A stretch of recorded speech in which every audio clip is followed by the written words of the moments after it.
Hi, my name's Aiden, Hey. and this is the Quarantine Talks. Okay, so my second guest is my friend and classmate, John. And John, the reason I wanted to bring you on is because you're a Buddhist, and I could tell when you were, see, what was my first class with you? I think it was it ancient? No, it was modern philosophy with Jaya Sakara. Do you remember that? Yeah. Yeah. I remember seeing you in hmm that class, and I was like, you look different. Right, he looks different. So like you had the shaved head, and you had, what you're wearing. I was like, okay, he's not like the rest of us. And then I came to learn that you're a Buddhist. Is that right? hmm Okay, so John, I want to know, what is it? How did you get into Buddhism? Why did you choose to be a Buddhist? What's your story? No. Well, I grew up within a Buddhist family, Mm, but my parents wasn't a particularly a very religious person. They might take me to the temple maybe once or twice a year, mm-hmm. and I didn't get into Buddhism when my grandpa actually passed away around into 2011. Yeah, Okay. and that's when we did his funeral within an actual temple, actually.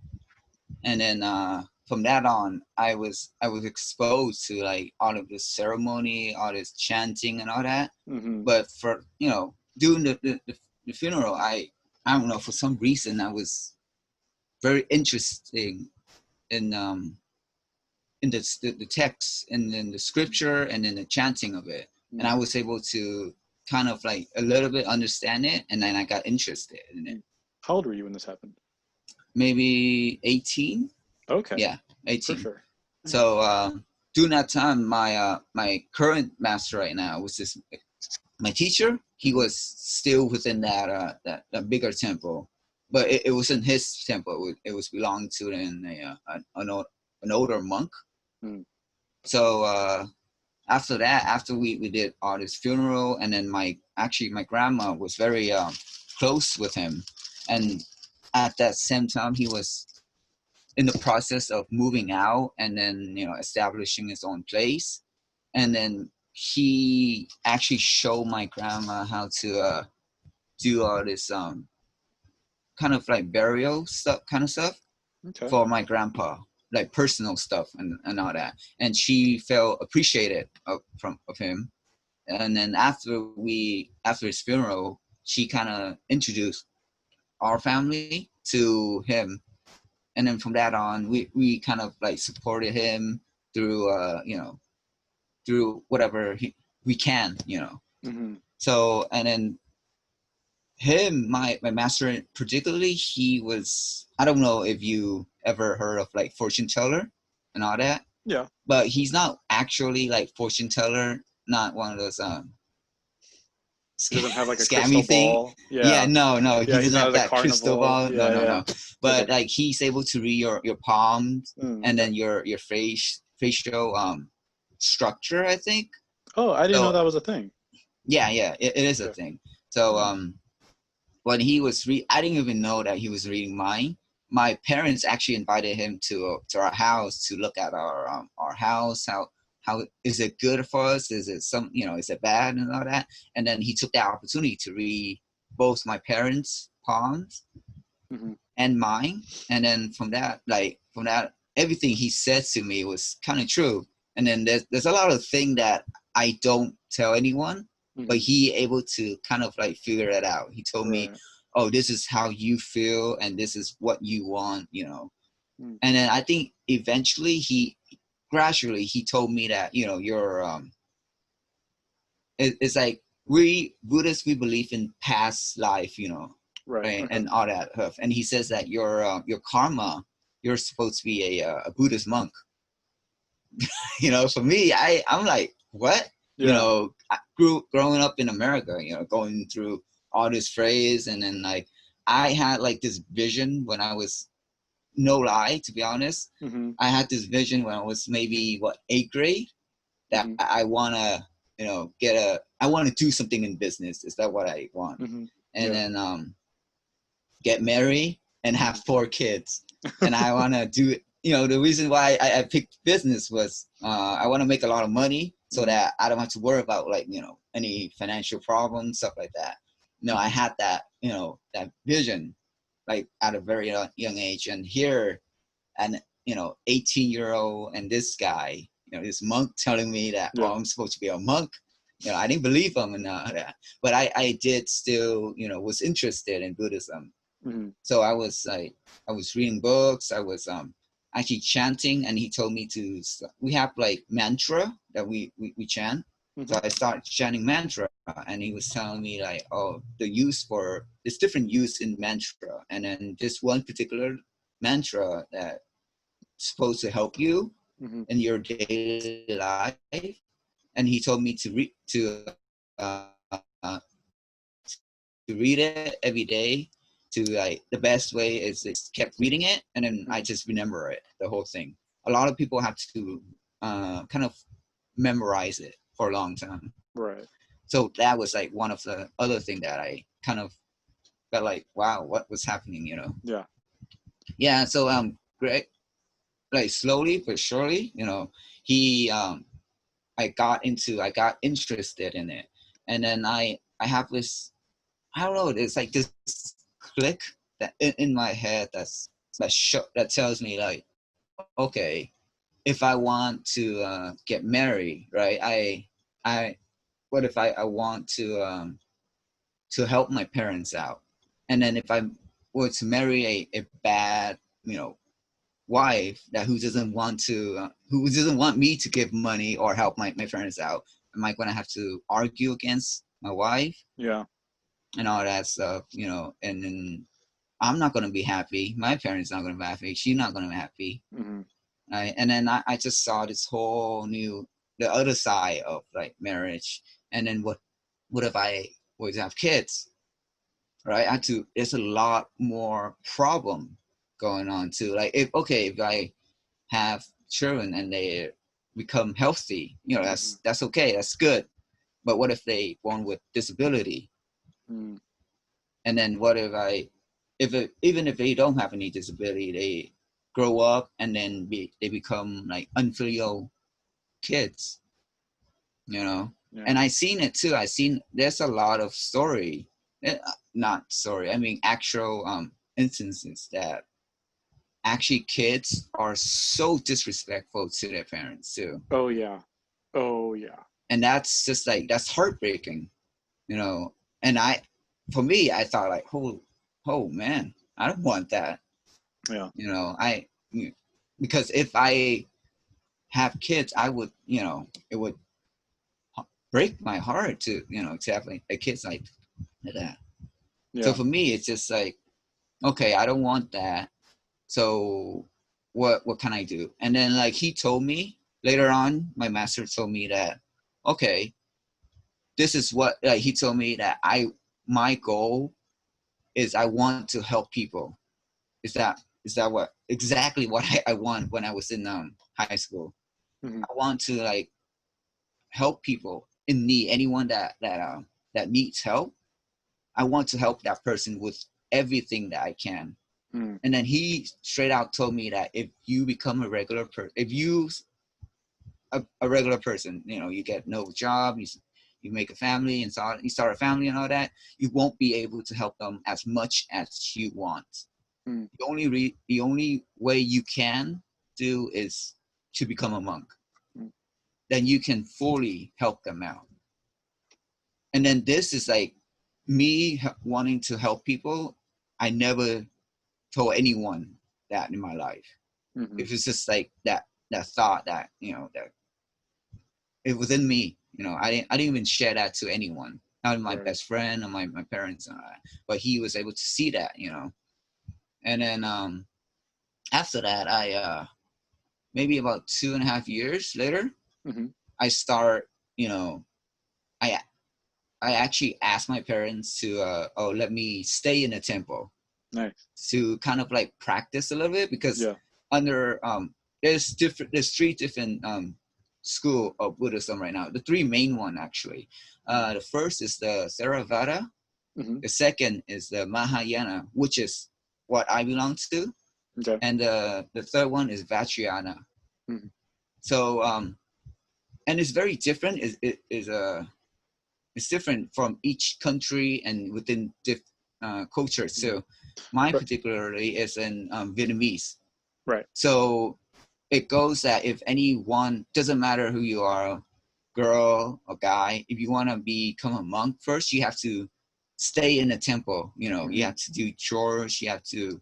It's like a period of probation, kind of like that. You know, to Yeah. test you out, to see, you know, to test your water, see what's up. You know, how Yeah. can you handle this life? Can you Yeah. fully commit yourself to it? Yeah, in like I'm Catholic, right? So there's Mm-hmm. something like that within Catholicism, like especially if you want to join a religious order like the Dominicans or the Franciscans, there is a sort of like Right. trial period. We call it uh it's just a time of like spiritual vocation and discernment. It's a Right. discernment process. And Mm-hmm. you know, some people don't they don't make it, and it's not because like they didn't have, you know, what it takes. It's just that, you know, they discovered in that process that God was calling them to something else. Like my friend Peter, he was he a seminarian, or he was discerning becoming a priest, and then he met a girl and they just got engaged, right? So it's not like he failed or anything. It's just like, no, it's just not what he was being called to. Mm-hmm. But that is what that time period is for us. So that's something like I really I understand, and Yeah. isn't, it's not weird Nice. to me, you know. Mm-hmm. Yeah, yeah. Cool. Okay, so there's, you said there's three different schools of Buddhism. What is it? Okay, so I'm trying to figure out what is it that they all like have in common? What is like basic Buddhism? What are like some of the basic core beliefs of Buddhism? Okay. Okay, well, first off, what is the story of Buddhism? Let's start there. How did Buddhism even start? Okay. Buddhism start with, of course, is a man. His name is Sathara. Well, he was born somewhat. You know, the day is not exact. It's Hmm. over. You know, some said over 200,000 and 500 years ago. Some say, you know, 2,600 years ago. Hmm. You know, we don't know the exact time, but Hmm. we know that it's within India. It's over to, 2,500 years ago. Okay. So he was born within the within this a country. I forgot I can't pronounce the Sanskrit name for it, Hmm. but it's supposed to be right now is in the northeast, but between the border of Nepal and India. Okay. So Perfect. that's where it is. So it's in that he was born in a very high, in actually a royal caste. His father is actually a king, but more precisely, he was a feudal lord. Mm. So he pretty wealthy and all that.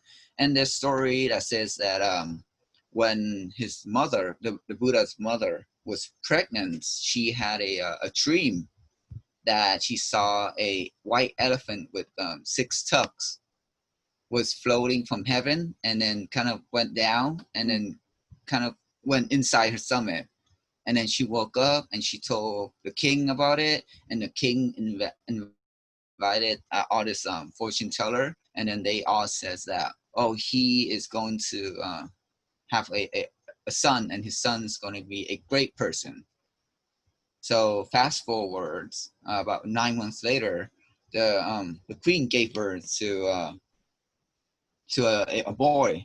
Okay. So his and then when they met, when was it when Sasora was born, the king again invite all this famous fortune teller to come to read his fortune, Hmm.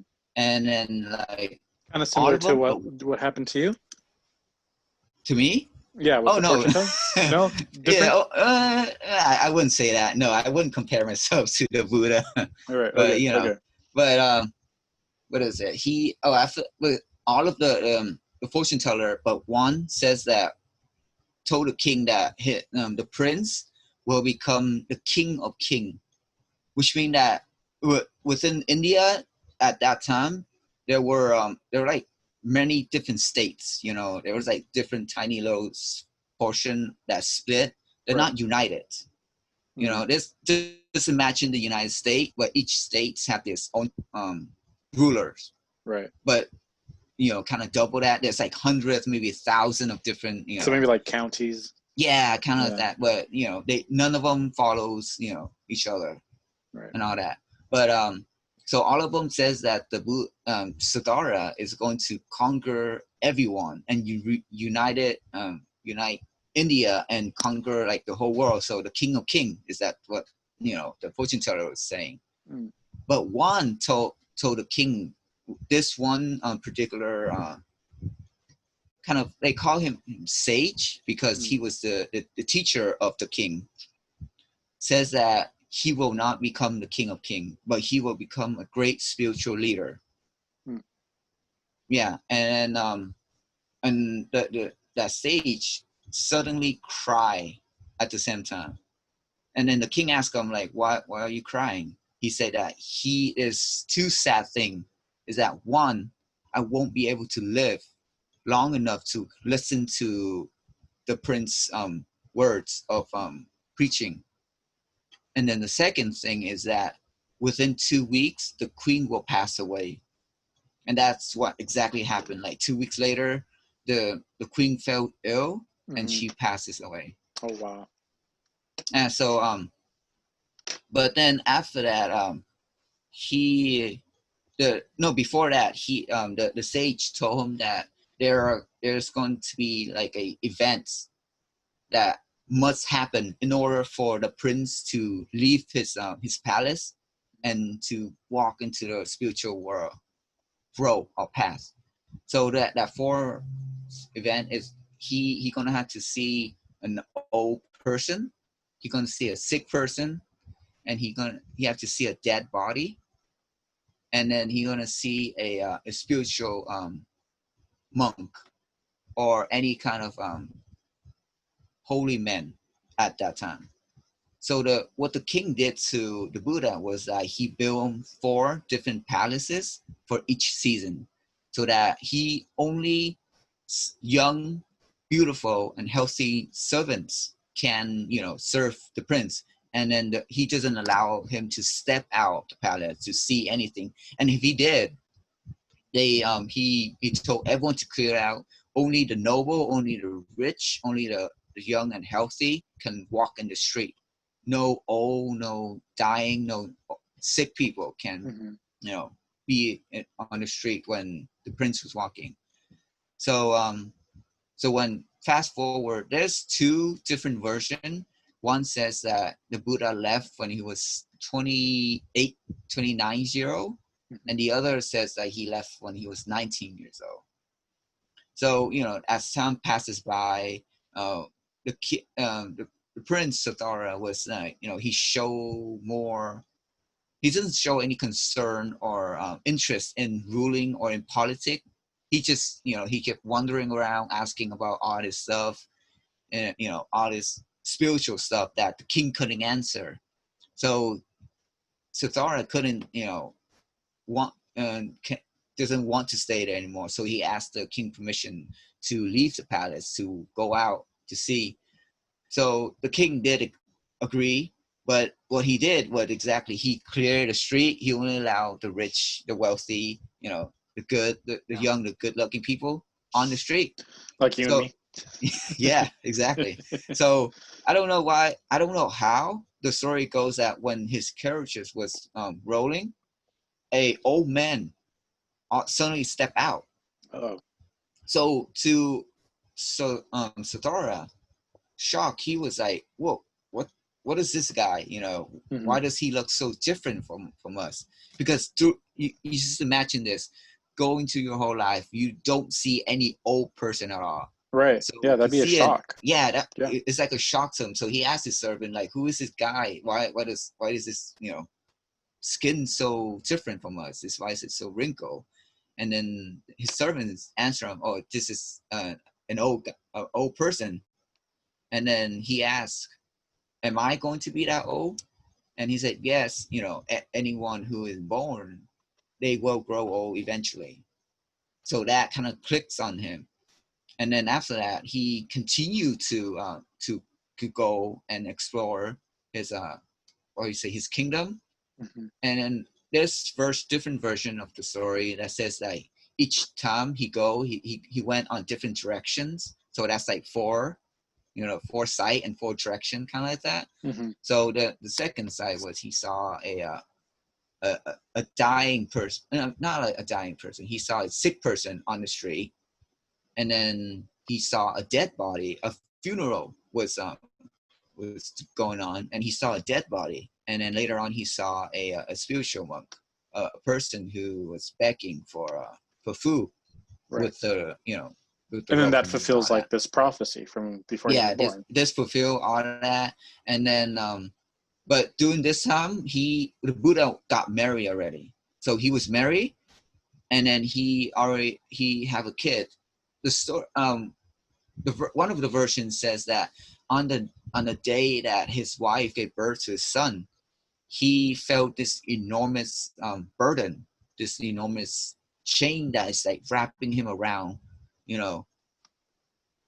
clinching him down, that make him feel that he's unable to move or anything. Mm-hmm. So that night, he decided to leave the palace, to move on, to give up everything, to follow the spiritual path. So once he left, so which means that he never saw his son. That's one of the version of the story. Mm-hmm. So he never actually saw the face of his son. He only know that, his wife gave birth, and that's it.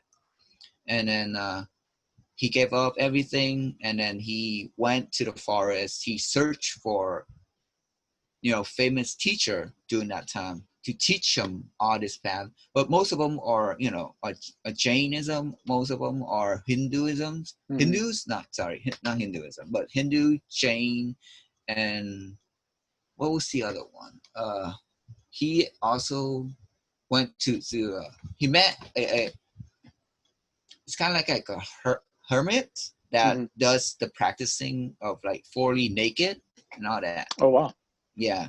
And after that, he learned all of it, and he said that, this is not what I'm searching for. So what he was searching for was the cure for old age, death, and sickness is what he's trying to search for. And because of his influence in Hinduism, they believe in reincarnation. Mm-hmm. So for him, it's also of rebirth, reincarnation. Why are we still, why do we still live in this cycle of reincarnation? Right. So we are to be born. It's like birth, and then after that is old age, sickness, and death. So that's the fourth thing that he's trying to find a cure for.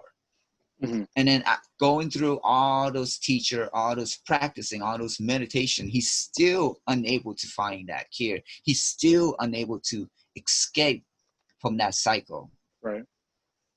So what he did, he left all of that. He kind of went into the forest and practiced extreme asceticism, mm-hmm.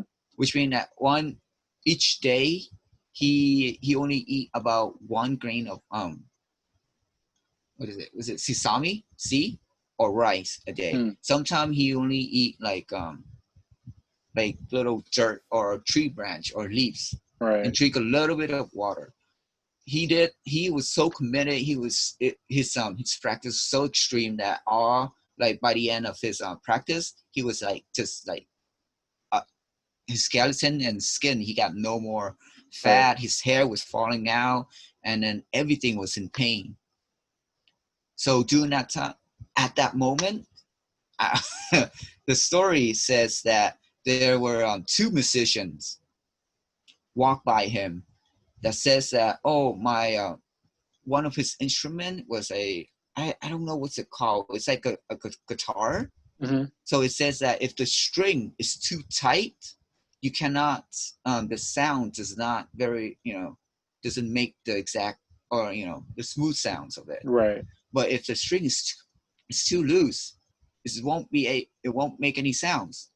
So the string must be not too tight, but not too loose. It has to be balanced out. It has to be in the middle. Right. And then once he heard that, he clicked himself. He said that this extreme asceticism is not the answer. Hmm. So his way of practice is called the middle way. Okay. It's the first thing. That's the Buddha way. That's Okay. what Buddhism is about. The middle way. It's not the left, not the right. It's the middle way. Right. So So what are the extremes? So if you have asceticism on one extreme, would the other extreme just be like self pleasure and yeah, like hedonism? indulgence. Yeah, Okay. indulgences in your own whatever you want. Whether that's food or sex or it could be your greed or your indulge of money Hmm. of possession, material stuff. Right. Now you see a lot of like things like social media, your phone, Wi-Fi, and all that. Yeah. Yeah. It's the No. end of Like the sometimes world. I'm on my phone till like 2, 3 in the morning. It's really bad. Yeah, Yeah. But I yeah, like it's to the like end. justify. It's like, well, I'm reading. I'm keeping up with the news. Yeah, I'm yeah, I know. learning. Yeah, of But I don't course, know if I I really. understand. I don't know if I like if I'm lying to myself. So I don't know. I'll think about it. Well, I mean, you have to balance it out. If you're Right. on the internet for good thing like news and you read to have knowledge, then that's good. But if you use it too much, that's not good. Right. Right. I understand. And it's very different too. It's very relative within different generations. Mm. Here, I think we're in a generation of technology and all that, Right. so it's understandable. But you have to give a balance. That's what the middle way is about. Right. Okay. So Because that. that's Yeah. go ahead. Yeah. Because like being a Catholic, like we really take a lot of cues from like ancient Greeks, and so what that sounds like, it sounds like Aristotle's like golden mean between extremes, right? Like you don't want to be on one extreme totally cowardly, and you don't on the other extreme Hmm. want to be totally like foolish. And like the middle would be Yeah. like courageousness or courage.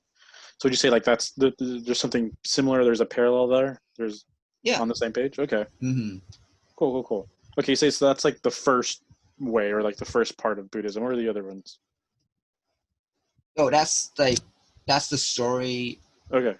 of the Buddha. That's the Okay. Buddha story. So what we all believe in, of course, is karma, Karma. Okay. and then rebirth is what we believe in. And then Is for re give me is rebirth the same as reincarnation, or is that different? it's different because reincarnation is more of the Hindu term Okay. that they believe in a soul. But for Mm, the but for Buddhists, we don't believe in a soul. okay. Cool. So you're okay. So it's karma, rebirth. What else? And then more of like let's say our actual goal, our ultimate goal. Doesn't matter what Buddhism you're in, doesn't matter if you're Theravada, Mahayana, or Vajrayana, your ultimate goal is to reach Buddhahood, is to reach enlightenment. Okay. And that's I would say the three basic kind of like belief that we have. There could be more, but like I don't think the others. I think those three are the first three that anyone who wants to know about Buddhism should understand. For sure. Okay. Just in case there's people listening who might not know. So what is karma? Karma is more of like the cause and effects, Okay. right? So if I do a bad thing, right, Hmm. bad things gonna come to me. So if I do good things gonna come to me. What goes around comes around Hmm. is what karma is. Okay. Now so it's like a moral cause and a moral effect. Mm-hmm. Yeah. So those effects. So if you do something like now or today or yesterday, those effects are they? Does karma or rebirth say it's going to happen in this life or in the next rebirth, or it just kind of depends, or how does that work? It all depends. It's Okay. very very relative. Some you can it can actually happen within this life if you did something in this life and later on, oh, it's karma. Hmm. It happened this, and sometimes karma will take like many lifetime. Some will take like thousands of lifetime for you to finish it off, or for it to come back to you, and Hmm. to search to kind of like ask for that that death. It's like you karma is like more of like death. Okay. If you to pay it back eventually. Does that make Okay. sense? Yeah, yeah. Okay. So Yeah. you do something bad, Mm-hmm. so there is like a moral imbalance out there, and that has to be rebalanced, and you have to fix that, and that can take place now or over a course of X amount of rebirths? Is that? Yeah. Mm-hmm. Okay. And then so once you get rid of all that, is that how you enter into Buddhahood? Or what was the term No. that you had used? Enlightenment? Enlightenment? Okay. Yeah. No. Well, enlightenment is more of like your state of realization, you know. And then what we want, well, to be precise, is what we call nirvana. Nirvana? Is Okay. what the Buddha term for enlightenment, you know. Okay, for sure. Yeah. So not necessarily if even you finish all your karma, you don't. If you're not enlightenment, then you will still fall under, you know. Even if you finish all your bad things, you still have your good things. Mm-hmm. Yeah, those good things gonna continue to come to you, and then you whether you will be rebirthed as a human being or in heaven, because we also believe in heaven too. Oh, We believe wow. in Okay. heaven and hell. For So sure. there, yeah. Okay, let me. There's our there are Yeah, actually unpack that six for me, realms. please. Okay, Yeah, there's okay. actually 6 realms that Okay. we believe in. Okay, that a regular person going to fall into. So which the highest one is the heaven. Okay. The second one is asura. Third is human. Fourth is let's say animal. 5 is what is it? Hungry ghost. And then 6 is hell. You said hungry ghost? Yeah, hungry ghosts or demons, kind of like that. Oh, okay. Oh, that's an interesting way to. Okay, for sure. And then the last one is hell. And then within the hell, there's like 18 different level of like hell, of like how, you know, the severity of what you did when you were still alive. Right. You know, all those bad, all those, you know, what we see, all those criminal right now that murder, kill, they will all fall into hell. Right. Is what a Buddhist would. No. But hell wouldn't be eternal under your view, right? Because for Christianity, like it is, right? Because if you're going to be reborn a bunch of times, I would think you could be reborn out of hell eventually. Is that correct? Yeah. Okay. Yes, of course. You will be reborn out of hell when all your bad karma finishes. Oh, okay. I see. Yeah. I see. And there's you know, like I said before, there's 18 level of hell. Right. And you know, each level is more severe. And if you're the lower level you are, the longer you will have to stay in hell. That's interesting. Yeah, and there is this one level that calls like the infinite hell, which means that it's almost impossible for a person to fall into that hell to actually escape from that, which means that person has to done something very heinous to fall into that hell, that that person have to suffer for almost a eternity.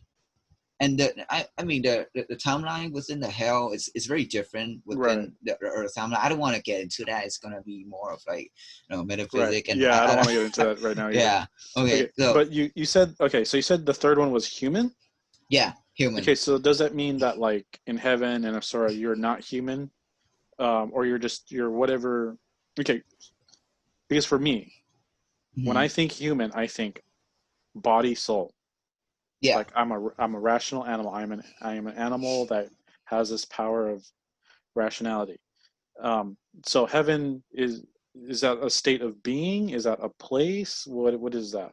Because when you say human at level 3, that kind of implies like, okay, I'm not human in heaven, or I'm not human in Asura. Can you unpack that for me? Okay, so when you're in heaven, you're not considered as human. You're considered as like the term for Buddhists is a devas. Okay. They're more like a version of gods. You know, like, you know, in Greek there's different kind of gods. These are kind of like gods too, but they're like the heaven people, kind of like, to be, you know, a lack of, you know, a better words. Right. It's you know, heaven people, kind of that. But to be exactly, I don't know how they would form, because there's different level of heavens too. There actually 37 different level of heavens. Yeah. 18 levels of hell, 37. Uh, Okay, cool. yeah, Yeah, and we and don't have to get that detailed. yeah, and there's different stages of heaven. So there's heaven that only that doesn't have the physical body. Hmm. There's another heaven that only can a person can achieve it through meditations, Hmm. and those heaven actually last longer than the regular heaven. There's a heaven that you okay, if you're a regular person, you live your life and you did a lot of good karma, and when you die, you will be reborn into that heaven because of your good karma. Right. And then the other heavens is more of like your when you were a person, you did meditation to the stage that your mind is, it's more kind of, you kind of achieve like this kind of state of mind Mm. that enable you to go into that heaven when you die. Okay. But that's not enlightenment, because heaven is also impermanent. Mm. People can also die in heaven and be reborn again as maybe a person or an animal or a hungry ghost or even down to hell too. So heaven is the form of like pleasure and blissful. Mm. There's no suffering within Yeah, heavens. But like a like, happiness. yeah, Like, happiness, just right. happiness. So a person just live in heaven until that person's good karma runs out. Okay. Just like, just like here on earth as a human being. Right. But human being, we face two different things. We face happiness and you know sadness too. Hmm. There's also pleasure and there's also pain. you know we have those two things. But heaven, only good, only pleasure, only blissful. Right. That's it.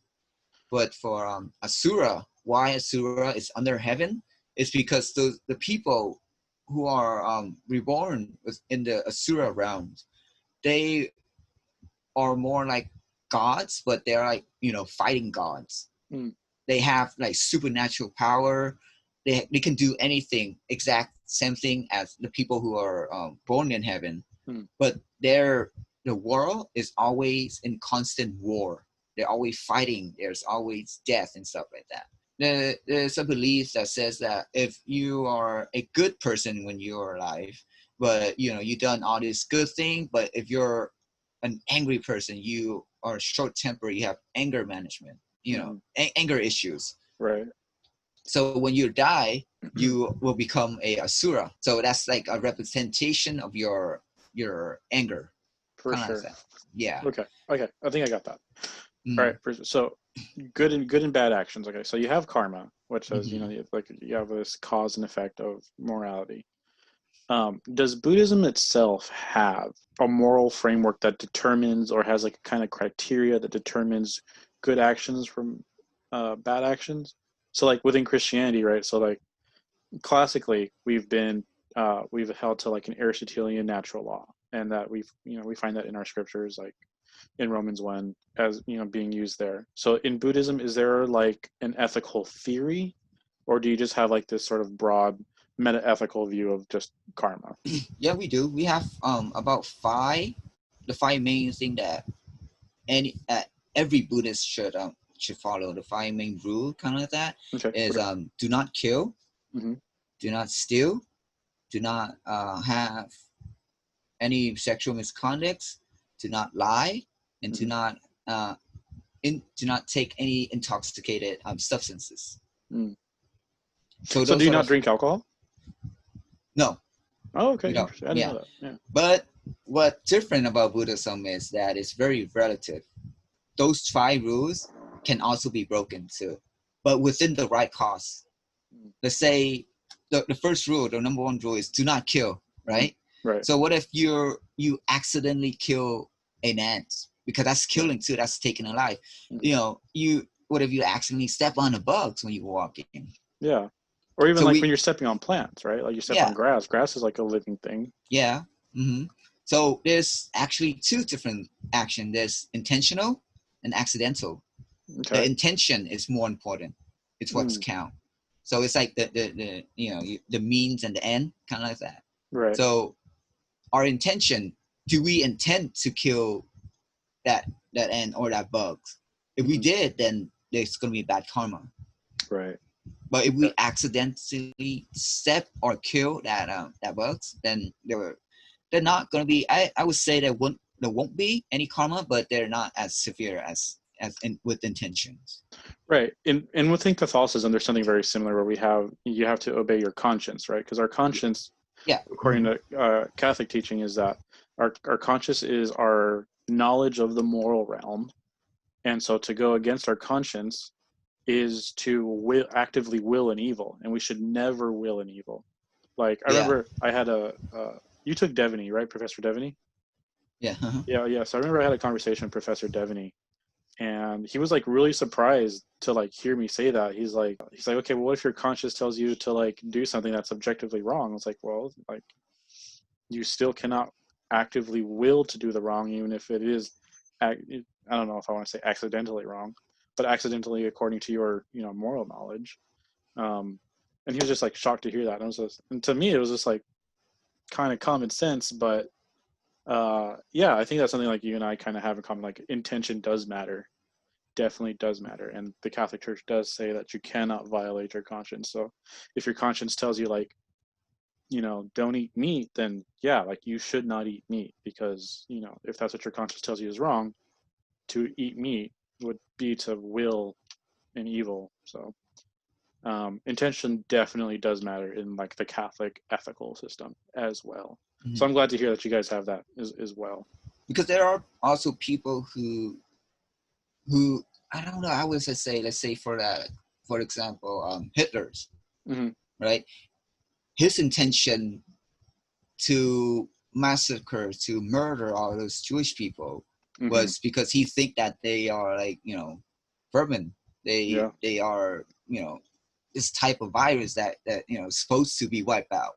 Yeah. So his intention in his mind, he think that what he's doing is good for the for the rest of the world.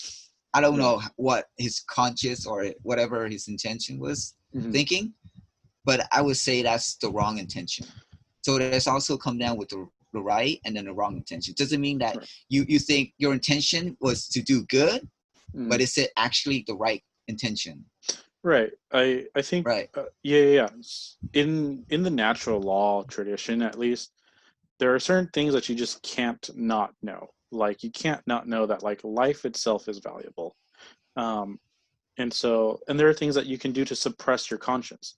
There are things you can do through habit that will train you in a very wrong way. So if, Hitler, for example, his first encounter with the belief that Jews are not really people, like that was wrong, right? And he should have known in that first encounter that that was wrong, but because he chose to indulge in that, he deceives himself. And there are certain, and self-deception never excuses you, never excuses you.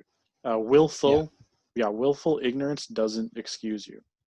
So there's a sense in which like you're obeying your conscience, but the content of your conscience is still your responsibility. So we can say like somebody with Hitler, it's like, okay, but he still formed his conscience in a way that he should have known very early on, or like, steps way back there when he was developing the habits, that like, no, like, hey, Jews are people, and it's wrong to like dehumanize them, or it's wrong to not recognize their human nature, the human nature that we all have in common and which makes us all valuable.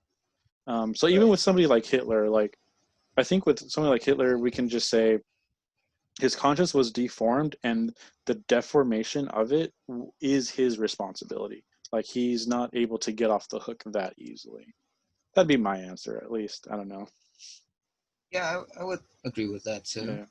So getting back to the Buddhism, though, yeah, let's get away from Hitler. Hitler always comes up in an ethical discussion. Sorry. Yeah, no, it's because it's such an easy case, and it's like it's easy to like apply your principles to it. Right. So, how long? I'm thinking more metaphysically. How long does this rebirth go back? Like you say, the problems are old age, sickness, and death. And in Christianity, that's almost the same, right? For us, it's death and a spiritual kind of death. Maybe not so much old age, because in our view, like Adam and Eve, who we believe were the first people, like they could have gone living forever and they would have been old technically, but they would not have died. So it isn't so much the old age that's a problem, but it's death. And so we have an origin story of how the problem came to be. It's because of their disobedience, their first disobedience, in which, and the consequences of those which are passed down, which we call original sin. So is there an origin story in Buddhism that says this is how, the problems came into the world, or are you just kind of like thrown into it? The best way I can answer is the Buddha never, like, he refuses to kind of talk about the origin, Okay. how it's all started, because our concept is like a cycle. Mm. Everything is a cycle. There's actually no beginning, no end. Even if our universe is destroyed, it will somehow be recreated again. So for him, it's like there's no point of knowing where's the beginning and where's the end of that. Okay. So what he want to focus more is the reality. He want us to see the truth, for us to reach that realization, so that we can see the truth of it, so that we can escape from that cycle of birth and rebirth. I mean, rebirth and death and stuff. Yeah. So which is like escape from samsara is what the term for it. What is that? What is The samsara? samsara, it's a cycle of Okay. birth and rebirth. Yeah. In Christianity, like there isn't so much a cycle, but there is a desire to escape death. Like death is an enemy in Christianity. And for us, the solution to that is the person of Jesus, who is able to take death upon himself, and he's able to defeat death by coming back from it, and thereby expressing or demonstrating his power over it. And says, okay, if you just do what I do, if you just follow me, then you are able to escape not just death, but like your spiritual death, because that's what's supposed to be like really important for us, is our spiritual life, because we believe that we are spiritual beings. And that's so I want to get back to that. So you said in Buddhism there is no view of the soul. Is that correct? Mm-hmm. Okay, so in Christianity, like the soul or the form, they're kind of the same thing. For Christians, is that's what gives us like our continuing identity throughout time. So what is it? So is there a view of identity within Buddhism? Are you not the same person through different cycles, or how does that work? Technically you wouldn't be the same person, because I don't know, but what I think is that in my past life, I might not be Asian. I might not look like, my physical form. I might have different physical form. I might be shorter, or I might be taller, or I might be white, black, doesn't matter. Right? So, but what continue is what we think is our consciousness. Okay. But for each of our life, each of our cycle, there's like a wall or an invisible thing that blocks us from remembering our past life. So let's say this is the line, right, of of my life right now. Let's say, so from here, this is the beginning, and then here is the end. So if I die, there's going to be a different consciousness that's going down here. So if it goes down here, and it's going to continue again, and after that, it's going to go down. It's going to continue again. It's going to go down and continue, and that's what's kind of our identity. But for us to remember that, we have to again go back to reach enlightenment. Oh, so it is possible to remember. Yeah, it is possible. Okay, cool. Because the Buddha remember all of his past life, and then all of his students who reach enlightenment remember their past life. Okay. Like many of them, could remember 9,900 life in their past. Yeah. And then the Buddha actually says that it took him, the number of life was so much that he described in eons. It took him 3 eons to reach Buddhahood. Well, how many life is in the eons? I have no idea. Yeah, the number is infinite. It's like almost infinite. It's so big that I don't think we can even comprehend what that number is. So the Buddha saw all of that. So he Mhm. told us that we had to escape from that because there's so many suffering. There's so much suffering, and there's a book that called the Chakatel Mhm. that talks about hundreds of the Buddha's past life, the story of the Buddha past life that was spoken by him and then was recorded by his disciple. That each life represents different lesson, different karma. There's Mhm. life that he was a deer. There's life that he was a bird, and there's life that he was a person, or even there's life that he was suffering in hell too. Mhm. There's many different life. Each one of us also have suffered in hell. So what he wants us to, our ultimate goal is to reach enlightenment, escape from that of our samsara. But escaping from samsara doesn't mean that you escape from karma. Right. So when the Buddha was born here as a human being, there's still karma that he has to finish it up. Right. But what he vowed is that this will be his last life as a human being. He will not be reborn again ever. So within his this life of his, he had to finish all of his bad karma, all of his good karma, so that he doesn't have to be reborn again. So that's why there's a lot of bad things that happened to him. He also got sick too, and there's 1 year that he had to suffer through eating horse food Mhm. for 3 months, and then he had to suffer through you know insults and people cussing at him, Right. kicking him out of the village, not allowing, ban him from ever coming to the village. But all of that, for him, he understands the karma. He sees that Mhm. why that is happening to him. So is all suffering in Buddhism bad? Because in Christianity, Mm, there's this tradition in which, like, there's a sense in which, like, suffering is bad, but because of Jesus's suffering on the cross, he's able to redeem a lot of that stuff. And so, in a very, like, paradoxical way, like, suffering is a way for us to be, like, sanctified, and that's for us to join in union with God and the divine nature. But it sounds like in Buddhism, like, that's something like you kind of like want to get away from. Um, but within Christianity, it's like it isn't something you want to get away from, like, because in some cases it is something to be embraced. Like, if suffering can be uh, a gift from God in order to purify you from certain, oh, I don't know, bad habits, for, lack of a better term, but, certain attachments to sin. So is all suffering in Buddhism bad? in my opinions, in my view, Hmm. what I see suffering, I don't see suffering as bad. I see suffering as, again, karma. Right. It's supposed to happen.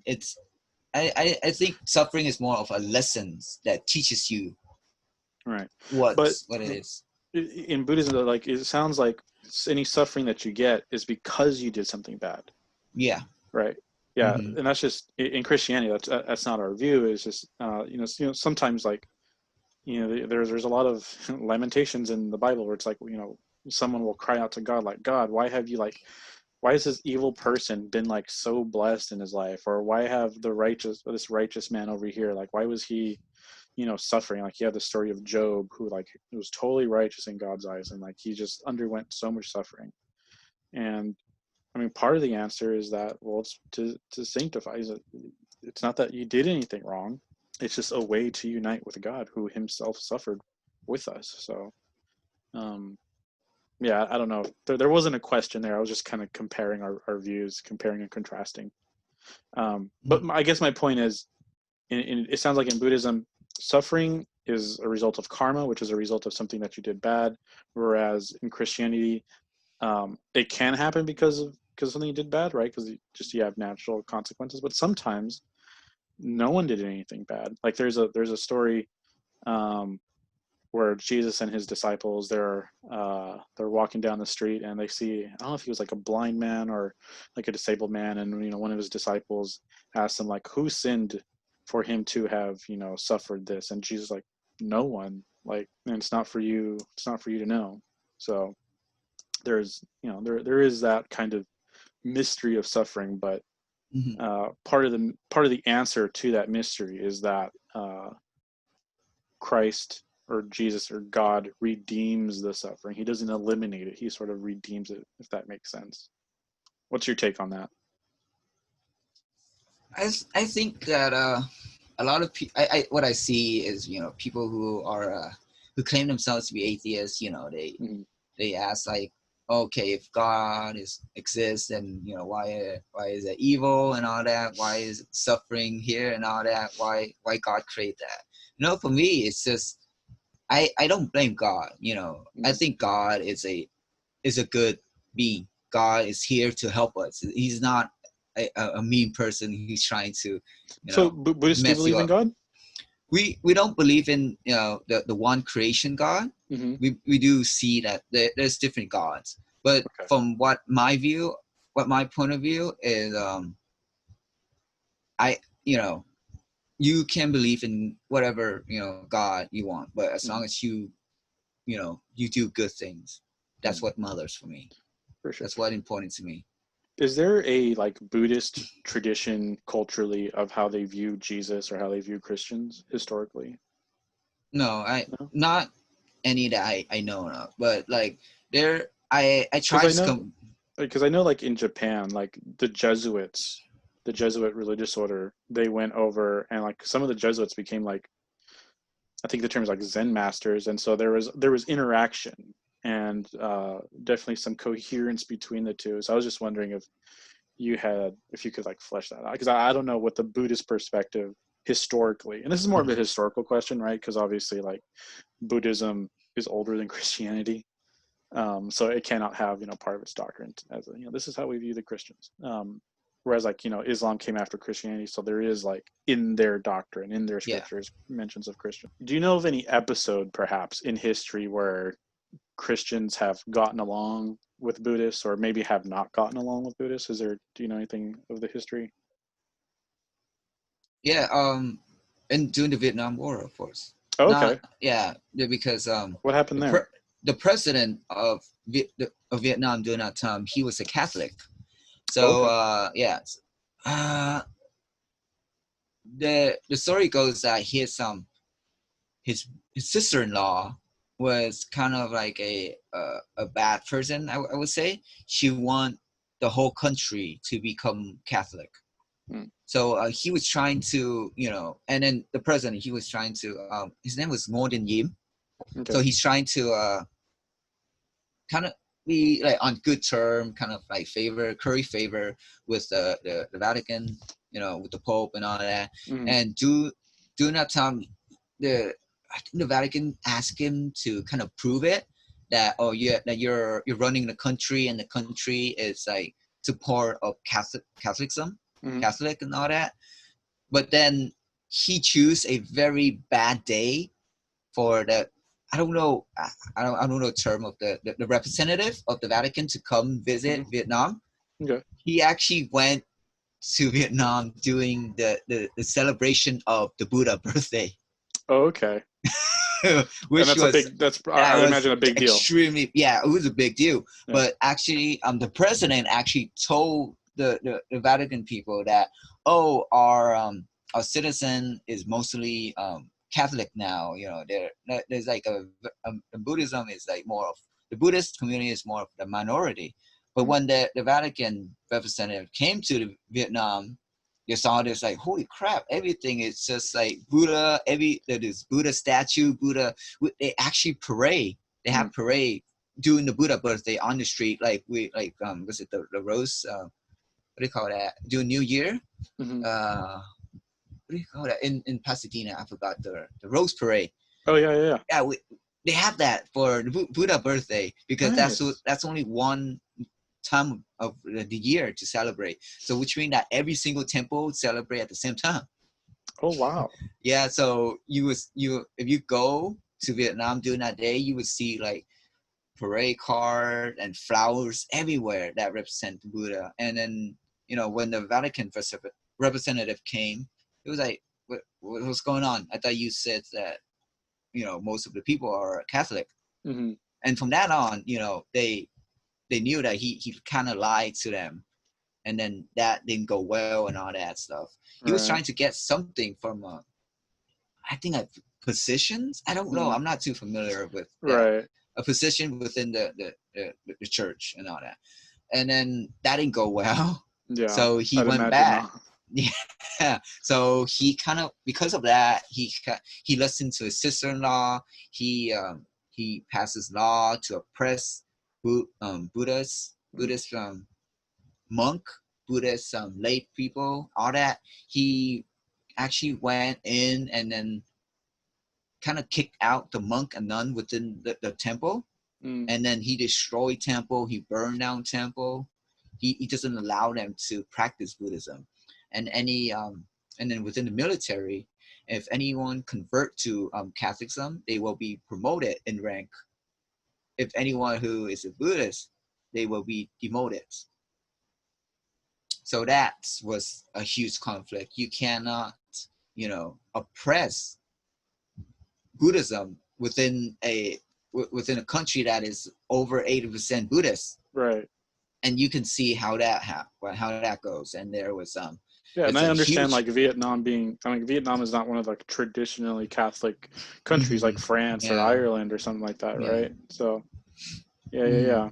And then actually we got our Catholic tradition from the French when they went in, from the French, when they went to kind of colonize Vietnam a little bit. And that's when Catholic was like spread through by the French.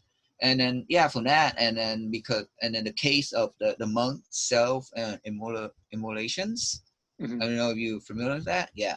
And from that one, it's kind of shocked the whole world. And then they recognize that, Vietnam. And then I think that was part of the reason why America kind of withdraw from the Vietnam War, because they don't want to support a country that doesn't support freedom of religion, right?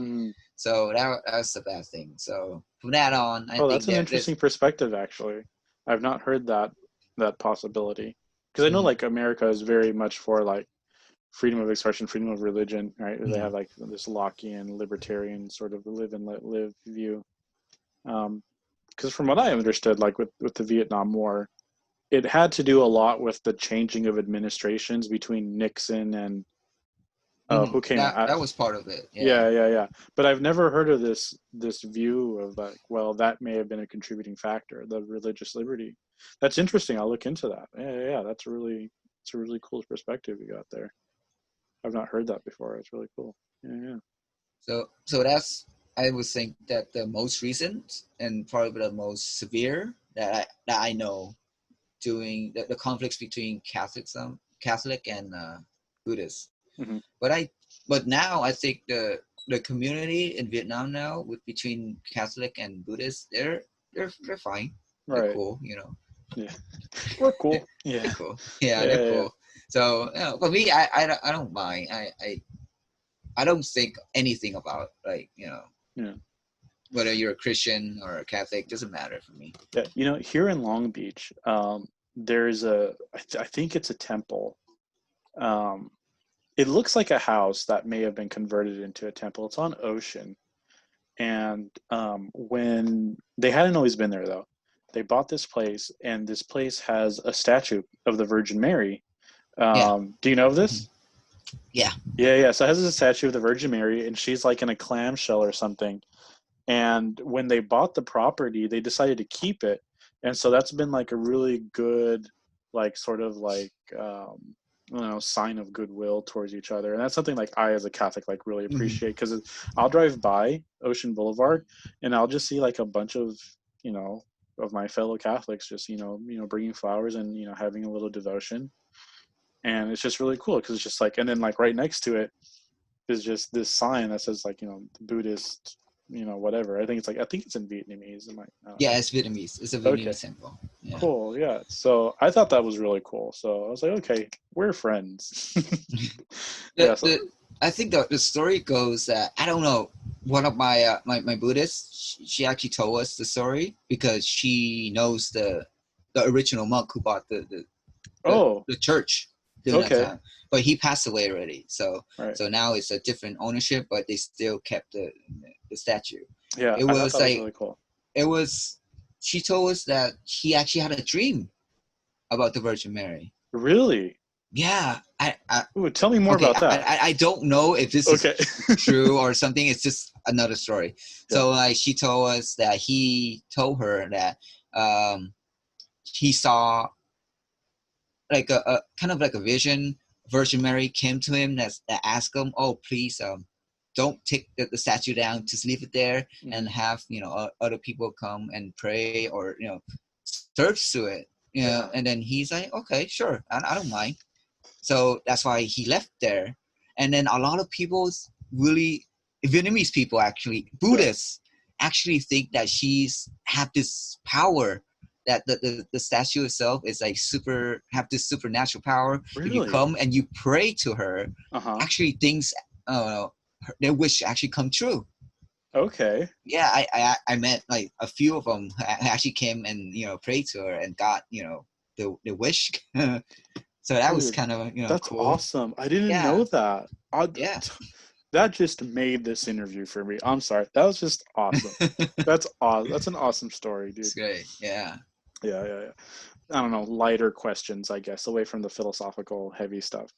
So, from what I can tell, so like when I see you walking around campus, you're usually wearing like a brown or like gray, like what you're wearing now, right? A brown robe. Yeah. So is there a significance behind that, or is that with different schools? Because usually when I see Buddhist monks, it's like there's one here off like Orange and like 10th, and it's like usually orange or like yellowish. So what's the significance behind the clothing there? Okay, so when the during the Buddha times, there were actually there wasn't any yellow coloring. There's Mm. more of like a tangy oranges Mm-hmm. color, because that was the easiest color to come across, Mm. and that was the cheapest too. Yeah. So the Buddha doesn't want to spend too much money on Yeah. like clothing and all that. So he just said, okay, give us the whatever Yeah. the, Yeah. the one that costs the least. So that happened to be kind of like this orange kind of looking color, Mm-hmm. and then all he does is he wrap it around his body. Mm-hmm.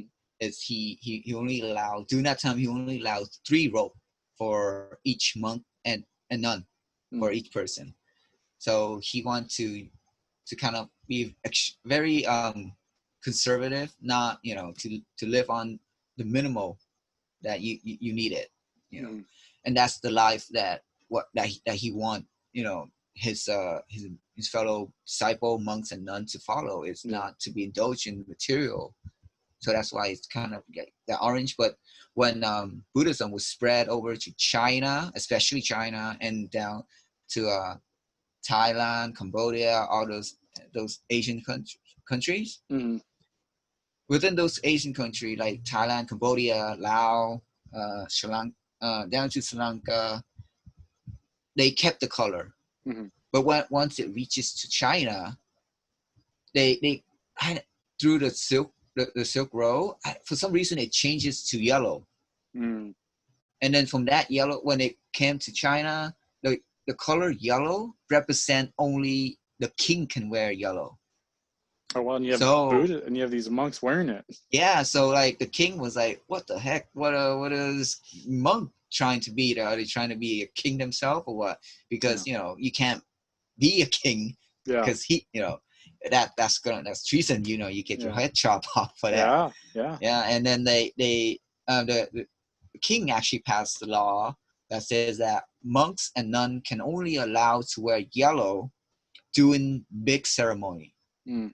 Within of like huge prayer, they can't like if they can't wear yellow in the daily life, like daily work and stuff like that. So some of them actually switch the rope that you wrap around your body. It's called a kasa. Mm-hmm. They changed it to red, and then the overall rope right inside they change it to yellow. So red outside and yellow inside. Okay. And then from that on, they create their own kind of version of clothing, like what I'm wearing right now. Mm-hmm. It's like, this is like traditionally from China, kind of like this, Mm. you know, with button up and all that stuff, Yeah. with different colors, because they can't wear yellow anymore. So they come up with like brown, Yeah. gray, you know, or light blue, stuff like that. You know, Mm-hmm. not too not too bright color, fancy stuff. So Yeah. that's how it got, you know, made through China, and from that it spread down to Vietnam, and then from China it spread to Japan, Korea, and when they came to Vietnam, they have different. They changed too a little bit, Mm-hmm. and then we have our overall, the one that we have is actually brown, Mm. is because I think that's just the color that they prefer, Right. and Yeah, it's it's very not. similar. Yeah, it's very similar to like how religious orders within Catholicism choose their colors. Like with Mhm. the Dominicans, it's like black and white, or with the Franciscans, it's brown, or with the Sisters of Charity, it's like white and blue. It's just Right. it's not because of like any like real significance behind it. It's just like, Yeah.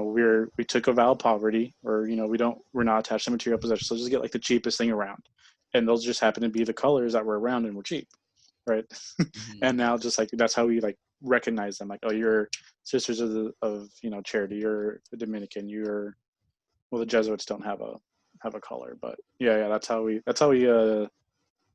tell them apart now. And it's just this random, like, what's cheap, I don't know, what's economical. Yeah. Yeah. And also, okay, so what you'll see around, and I've seen this with some Buddhists. I don't know if maybe I'm misinterpreting this or not, but especially with like the Dominicans, they'll have like the large rosary, because it was to Saint Dominic, who was the founder of the Dominican order, who was visited by the Blessed Virgin Mary, who gave him the rosary. So it's like this like string of beads, and I think I've seen that with some Buddhists. Am I seeing that correctly, or is that Hmm. just so? Yeah. What's that about? What's going on there?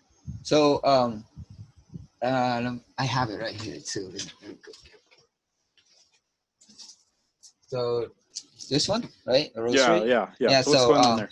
so this is like, this is not originally, the Buddha never invented this. No, Hmm. this is later on. This is when I believe in when it comes to when Buddhism came to China, Okay. it got this. And for each, the full one is actually 108 different beings. Hmm. So one of those 8 different beings represent each of their kind of like suffering, kind of like that, Oh, or thing wow. that preventing you from living a fully enlightened life. Wow. Okay. Yeah. So to when you pray, when you pray, when Hmm. when a person pray, they can chant a Buddha name, you know, or they can chant a sutra, and each sutra, its verses, you just press one verse and one verse, and that's Hmm. 108 round. It's just to kind of like get rid of those 108, things. Yeah. Wow. That's Okay, it, that's really cool. So you're just meditating on your karma at that point, More, or no, it's like more meditating on your mind, okay. because when you are chanting, right, when you focus in this, your mind is just focusing in this. Your mind doesn't think Hmm. about other stuff. Yeah. You're one with your mind, kind of like that. Right. Yeah. Yeah. That's the same thing with like Christianity, where we have our. Oh, do I have a rosary? Yeah, I have a rosary on me. Well, not on me, but oh no, it's in my car. Okay. But yeah, we have the same thing, and it's just like we meditate on what's called like the mysteries.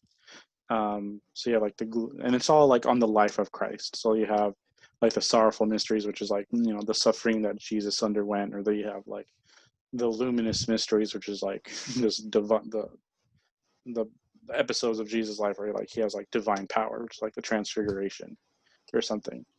Um, so it is like you are focusing on Jesus and his life, and there's sort of like a rhythm to it as well when you do the rosary, because you are praying like the Hail Mary. So it's kind of like a drum beat, and like the mysteries rose, or like the lyrics, and it's really soothing, and you get into a rhythm. It's really nice. Um, so yeah, that's cool. And like for us, like the rosary isn't like in the origins of Christianity. Like the story is like the Blessed Virgin came down to Saint Dominic, who was a Christian, and then it's like, hey, here's a gift, pray this. So it's I don't know, an aftermarket part for Christianity, I guess. Um, okay, so how do your okay, so you seem really knowledgeable, you seem really into. Are you a monk now? Or are you still like within that process? Like, what's your position? What's your title? Okay, Is there so something I'm supposed to call you? Am I supposed to call you like Brother John or? not necessary. I don't mind. For me, it's just it's just name. Okay. You can call me John, or you call me. I have a Dharma name actually, too. And then Buddhists come to the temple and they actually call me by my Dharma name.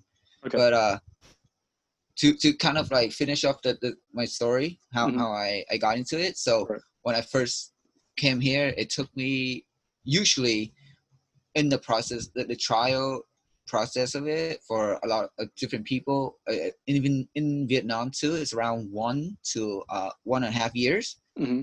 But most of the people here that I know that actually grew up in America and actually became monk, their process was a little bit faster. It was around some only 3 months, some 6 months. But for me, in my case, is 2.5 years. Okay. Yeah, I think that's smart. That's yeah. fine. Like for a priest in Catholicism, I think it's about 4 years, if I'm not mistaken. Mm-hmm. So for me, it's 2.5 years. For my master, it's not my decision. It's actually my master decision. Okay. And then after that, he ordained me. He shaved my head, and that was when his master, my master from Vietnam, he came to America. He visited, and he's the one who kind of shaved my head, ordained me and stuff. So I was ordained under a grandmaster, kind of like that.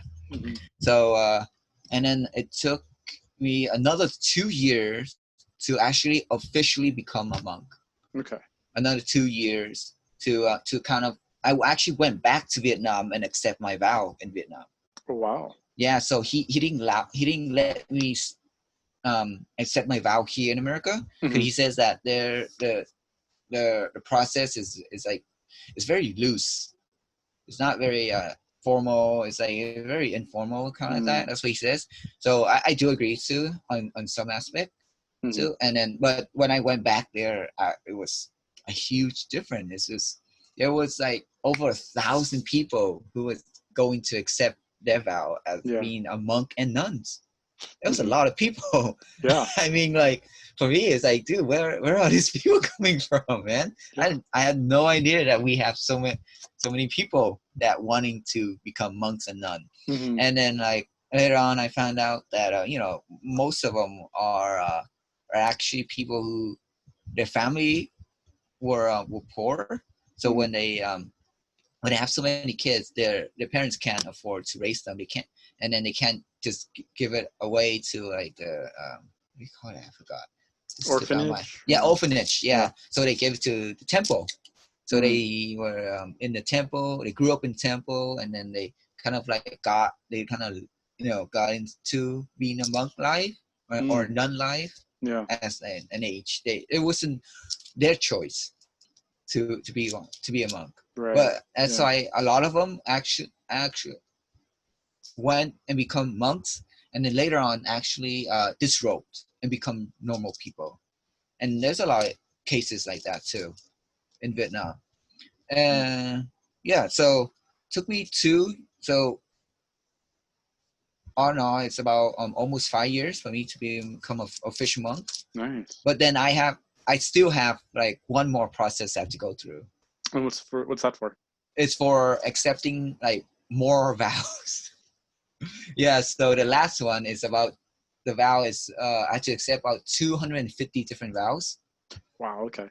Yeah, but the most of them are like not very doesn't apply to today, like modern time today. Like let's say for example, there's a vow. I mean, there's a rule that says that when you drink water, you have to kind of filter out with a piece of cloth. I don't need to filter out anything right now because back then, they're afraid of drinking bacteria or anything into the stomach. It might kill the bacteria, so that's considered as killing. So a lot of those vow didn't change because the Buddha never changed Mm-hmm. when he passes away. When he passed away, yeah. So we still kept that as like tradition, but like we just there to hear. But we focus on the main thing. You know, of course, the fourth thing that each monk has to follow is do not kill. You know, to not steal, to not lie, and to not have any sexual misconducts. Right. Those are the four main things Right. that any monk or nun who commit those four, you know, kind of deed, or they will be kicked out of the monastery. Yeah. Okay. So if you actually kill, like not like accidentally kill a bugs or anything, but kill like a person, you actually take a person's life, or you intentionally steal money from other people, you know, or you. No, I wouldn't say lie. I would say like, you know, severe lie to, you know, that cause harm to other people. Right. And then of course sexual misconduct, you got to be celibate as a monk or a nun and stuff like that. Yeah. Okay. I have to ask you, John, because my friends who are going to watch this are going to kill me if I don't ask you. So so you have this high view of life, this high respect for life. So is there an official position? Is there, at least in your kind of your school of Buddhism, on abortion? Okay, so let's break it down. Okay. Abortion. A lot of people think that, oh, okay, it's not a person, it's not a human, it's a fetus. And for me, I under like a Buddhist, because we took medical ethics together. Yeah. So like I know that you know some things. Yeah. So I just keep going. I didn't mean to interrupt. Keep going. Yeah, no worries. But like under the Buddhist view, doesn't matter if the woman is conceived 1 hour or even 1 minute. That's still a living being. Because why? We believe in potentials. Because once even if you're a sperm that, you know, fertilize the eggs, that is when life already begins. Right. That is a person in itself. Yeah, it might not be fully, you know, conscious or, you know, functioning human being, but that is a human being that is alive. You cannot deny that. Say that it's a fetus. Okay. Right. Yeah, and the text that we read, I don't know if you remember, from Nathan Grovis, he even said like, no, it's clearly alive, it's clearly human. You have to figure out whether it's like a morally relevant human, which is kind of weird. But for I don't think that's convincing myself, right? Yeah. So would you say that this is a common view among Buddhists? Would you say it's like maybe 50-50, 80% of the Buddhists that you know, at least? I would say that the common view. The common view? If you're, I think if you're an actual Buddhist, if you know your vow and your rules and all that, and you actually know something, learn a little bit of like Buddhism, then you would be against abortion. Cool. Yeah. And like the Catholic Church is all very, very much against elective abortion. Because, you know, we do believe in, you know, the respecting of human life, because we're all made in the image of God. And, you know, it's this image of God that sort of gives us value. That different, you know, this power of rationality, which distinguishes us from the rest of the animals. And it's not to say like they're not morally valuable, they are, but that they're just not moral agents themselves, you know. So I'm really happy to hear that. I'm very, very happy to hear that. And I had a suspicion that you were in our medical ethics class, but I didn't want to like call it out, and because we were in the minority in that class. Yeah, I think it's more of like, I think it was just you and me versus like everyone else. But I understood like, okay, he's asking John's asking good questions. Yeah, for me, it's just I don't want to put religion into that, because I know how a lot of people are like have this bad taste or bad view about religion. Right. So I don't want to put religion into like this philosophy, medical ethics stuff. So I kind of kept myself kind of like low key a little bit on that one. Yeah, but for me though, like, and for any Christian, it isn't so Mm-hmm. much that like, oh, you're injecting, you know, religion into it. It's like, no, like everything is religious, especially if you're a Christian. Like if you believe that like God created the world and like God sustains everything in creation at every single moment, then like everything is essentially religious, right? Um, and it isn't so like politics belong to God, like I belong to God, my little brother and sister belong to God, like my computer belongs to God. It's just I exercise dominion over it because he gives it to me as a gift, but it is something I have to return to him and be like, here, I did something good with this, for your glory. And you know, so yeah, I think when it comes to religion and politics, especially issues of abortion, that isn't something that we should like really like shy away from. And this is something like I was bringing up a lot in our medical ethics class. They're like, "Oh, well, you're bringing up religion, like you're just doing this for religious reasons, right?" And I was like to say, like, well, it doesn't matter if it's religious or not. What matters is it a good reason or not? And I think like in order to say like you're bringing up religion, so you shouldn't bring it up. You have to say that religion is like fundamentally irrational. And Right. I will have that conversation with Mm-hmm. anybody, like anytime, like, hey, no, like religion is totally rational. Yeah. Like, you know, we took, you know, Agree. philosophy, religion together. Like there are arguments for these instances of God. Like I can talk about like, you know, why I know like the historicity of the resurrection, like why the resurrection happened. Like it's a historical event. Like let's talk history, let's talk evidence, let's talk philosophy, let's talk science, let's talk it all. Um, yeah, I think in the popular culture there is an association, or there's like a parallel. Like if you're religious, you're fundamentally irrational, and I think that's just so incorrect. That's so incorrect. Mm-hmm. And I don't want John, don't fall for that. Don't fall Mm-hmm. for like, oh, well, I don't want to mix religion. Like, no, if your religion is rational, bring it into things. Be rational about things. That's my view. Like, because I'm like totally convinced. Like, Christianity is rational, and I will put it into anything, and I will be like totally unapologetic. Now, I understand like there are like it needs justification, sure. Like Yeah. I but I feel like I have like a bookshelf right here, like just full of like philosophy of religion. It just like yeah. So I'm sorry. Now you got me going on. Yeah, yeah. Yeah. But I mean, yeah. Let's not be afraid to like bring religion into things. Religion is rational, and we shouldn't exclude rational things because it's not popular. I think I don't know. All right, John. Very nice. It's been. We're gonna end on that note. I think. I appreciate you, man. I learned a lot. I was surprised at a lot of the things you brought up. Is there any last words for you, man? Is there anything that you want my listeners, my like my 12 listeners, to know about Buddhism before we go? Yeah. I would say anyone can practice Buddhism. Hmm. You know, you don't have to believe in the Buddha, because the Buddha never asked you, because he's not a god. Right. He's just a, a, a person who achieved enlightenment, who became, you know, a Buddha. You know, we all believe that each one of us have the Buddha within ourselves, Hmm. and then that Buddha can translate into like what you said earlier, is our conscious, Hmm. because we believe that we all have the goodness within ourselves too. So we should embrace that goodness. We should kind of let that goodness shows, and don't be afraid. Don't think that anyone can practice meditation and all that. I want you to try meditation to kind of like calm your minds down, you know, to relax and all that. But don't think of it as like this superstitious kind of thing, Hmm. that you're going away from God, or stuff like that. Because if under, you know, the Christian belief that God created everything, Hmm. so God also created meditations. Hmm.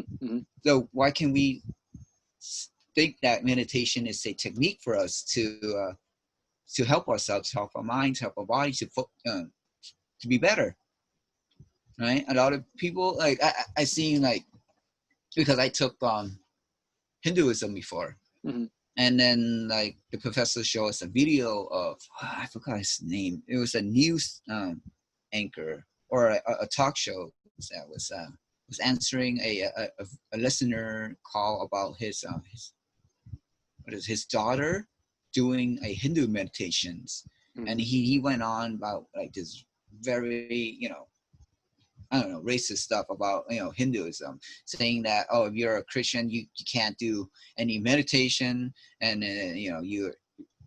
those practices are evil. You're going against God and all that. Right. But I mean, the rosary that we talked about earlier, I mean, that's a whole meditation. So, I mean, obviously incorrect. yeah, you're right. It is. Yeah. And I think everything, our daily life is, we can meditate every second of our life, because meditation is actually just staying in the present and knowing that are in the present. Right. It's to live in the present and be aware of the thing around you, and be aware of your present. Is that's the true essence of meditations. For sure. All right, awesome. Okay, Right. I think with that, John, I think we'll end there, man. Thanks for All coming. right, I man. appreciate you, and Oh, congratulations thank you for on having me. graduating. Wish I had known Thank you. earlier. Yeah. Thank Okay. you. All right. See you later.